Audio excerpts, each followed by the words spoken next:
Hey dear soul, today's video is about healing survivor guilt in veterans, the ruminations, shame, and the more pain. This video uses cognitive processing therapy, narrative therapy, and existential processing. Before you change, this is important to see examples, because that's how we learn and grow. So, survivor's guilt in veterans is not a weakness. It is a deeply human response to living through what others did not. It often presents as persistent ruminations, why them, not me, shame, I did not do enough, self-blame for uncontrollable events, emotional withdrawal, difficulty experiencing joy, a sense of unworthiness to live fully. Survivor's guilt is closely related to moral injury and combat trauma, but it has a distinct core belief.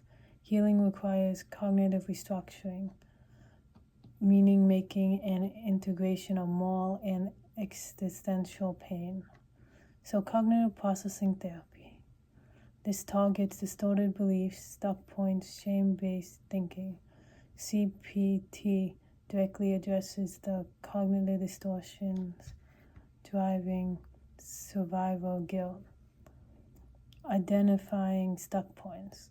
Common stuck beliefs: I should have died instead. If I were better, they would still be alive. I don't deserve happiness. Their death is my fault. In CPT, these beliefs are written down and examined for evidence for and against. Cognitive distortions, over-responsibility, hindsight bias, emotional reasoning. Alternative balanced interpretations, challenging over-responsibility. Veterans frequently assume 100% responsibility for events involving enemy action, unpredictable combat variables, orders beyond their control. CPT helps differentiate actual responsibility, imagined responsibility, shared systemic responsibility, uncontrollable battlefield chaos.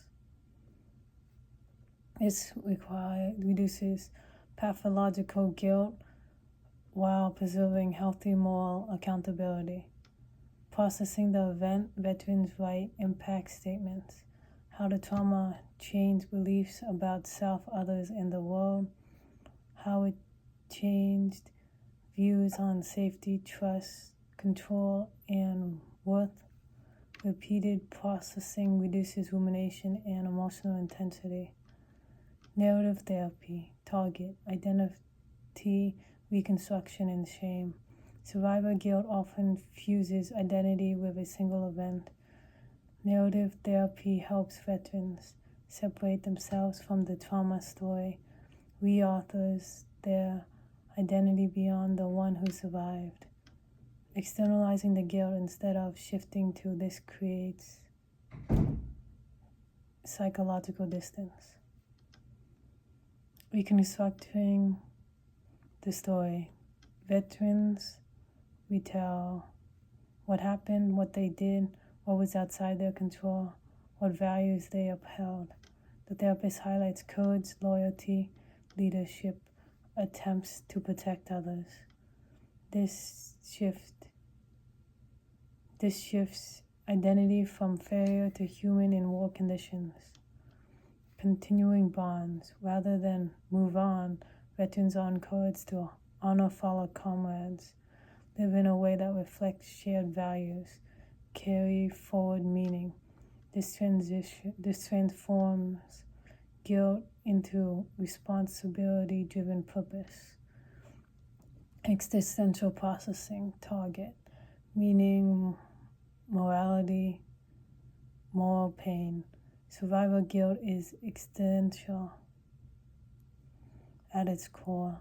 It forces confrontation with randomness of death, fragility of life, the burden of survival, questions like why am I still here?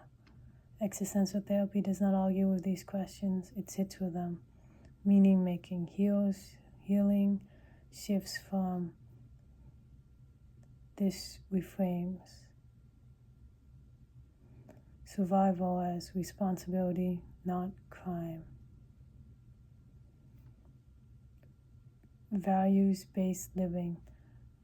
Veterans often healed by mentoring younger service members, engaging in community service, advocating for veteran causes, strengthening family relationships, living aligned with fallen comrades.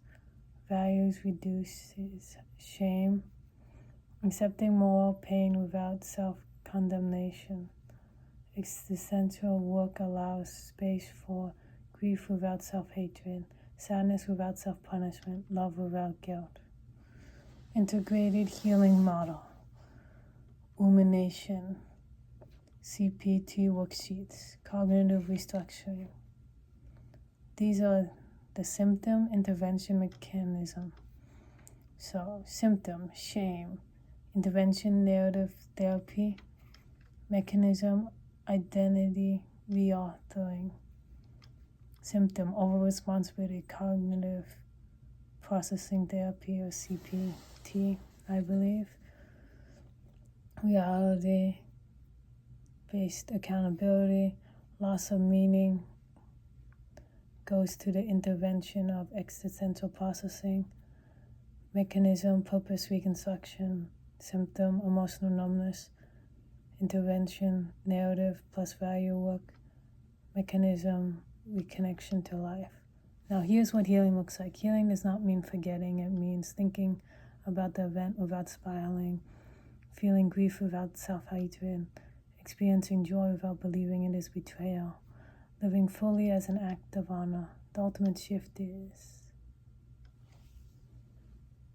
you deserve to be happy and live your own life for yourself.